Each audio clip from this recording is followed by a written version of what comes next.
પર ગોલ્ડમેન સેક્સનો એક રિપોર્ટ આવ્યો અને આ રિપોર્ટની અંદર ભારતીય ઇક્વિટી માટે રેટિંગ ડાઉનગ્રેડ કરીને માર્કેટ વેટ કરી છે. તો શું છે આ રિપોર્ટની અંદર ખાસ તેની વિગત લઈએ સહયોગી તૃપ્તિ પાસેથી.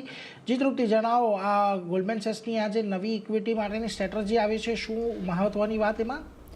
ખાસ કરીને નીરજ, અત્યારે પશ્ચિમ એશિયા તણાવ જે ચાલી રહ્યો છે તેને લઈને ગોલ્ડમેન સેક્સ તરફથી ભારતીય ઇક્વિટી માટે થોડાક નેગેટિવ અહીંયા આપણને રિપોર્ટ જોવા મળી રહ્યા છે. ઓવરઓલ અહીંયા તેમનું કહેવું છે કે ભારતીય ઇક્વિટી માટેના રેટિંગ જે છે તેમને ડાઉનગ્રેડ કરીને માર્કેટ વેટ અહીંયા તેમને કરી દીધું છે. તેમના રીઝન તેમને આપ્યા છે. તેમનું કહેવું છે કે હાઈ એનર્જી પ્રાઇસીસથી ભારતનું ખાસ કરીને મેક્રો આઉટલુક જે છે અહીંયા હવે ખરાબ થતું તેમને જોવા મળી રહ્યું છે. સાથે તેમને પણ કીધું છે કે હોર્મઝ બંધ થવાને કારણે કરીને ક્રૂડ અને ગેસના પ્રાઇસીસમાં એક વધારો થયો છે, જે અન્ય એશિયન માર્કેટની સરખામણીએ ખાસ કરીને જે શોર્ટેજ આવી રહ્યા છે તેનો સૌથી વધુ ઇમ્પેક્ટ જે છે તે ભારત ઉપર અહીંયા જોવા મળી શકે છે અને જોવા મળી પણ રહ્યો છે. સાથે તેમને પણ કહેવું છે કે ભારતનો 2026 જીડીપી ગ્રોથ અનુમાન જે છે તે પણ અહીંયા ઘટાડીને તેમને 5.9% કર્યો છે.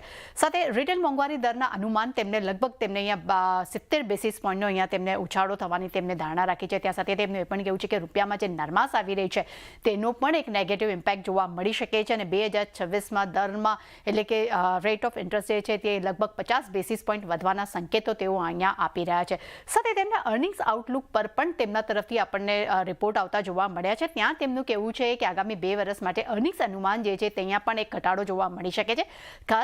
ખાસ કરીને કરંટ યર 2026-27ના અનુમાન જે છે તેમને અહીંયા ઘટાડીને 8 થી 13% તેમને કરી દીધા છે અને 2 થી 3 મહિનામાં હજુ પણ અર્નિંગ્સ અનુમાન જે છે તેમાં ઘટાડો આવતો જોવા મળી શકે છે.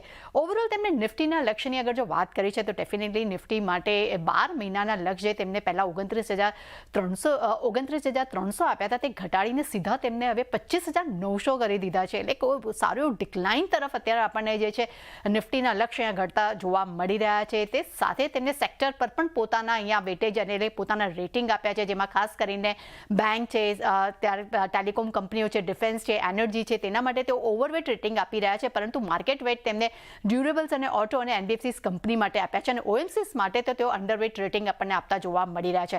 પરંતુ આટલા ખરાબ જે સિચ્યુએશન ચાલી રહી છે ત્યાં એમને સિલેક્ટેડ કાઉન્ટર્સ ખાસ પસંદ આવી રહ્યા છે, શેર્સ પસંદ આવી રહ્યા છે. તેમના ટોપિક્સની વાત કરશું તો ICICI bank, HUL, Kotak Mahindra bank, HL, Nestle India, Britannia, Dabur India, આ બધા જ કાઉન્ટર્સ તેના ટોપિક્સ પર આપણને જોવા મળી રહ્યા છે.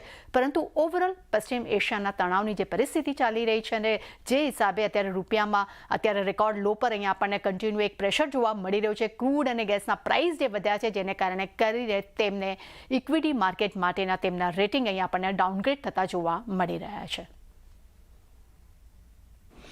એટલે જો ખાસ કરીને અહીંયાથી આ બધા પર એક નજર રાખીશું. આભાર તૃપ્તિ, અમારી સાથે જોડાઈને સમગ્ર વિગત આપવા માટે. તો જુઓ, આ બધા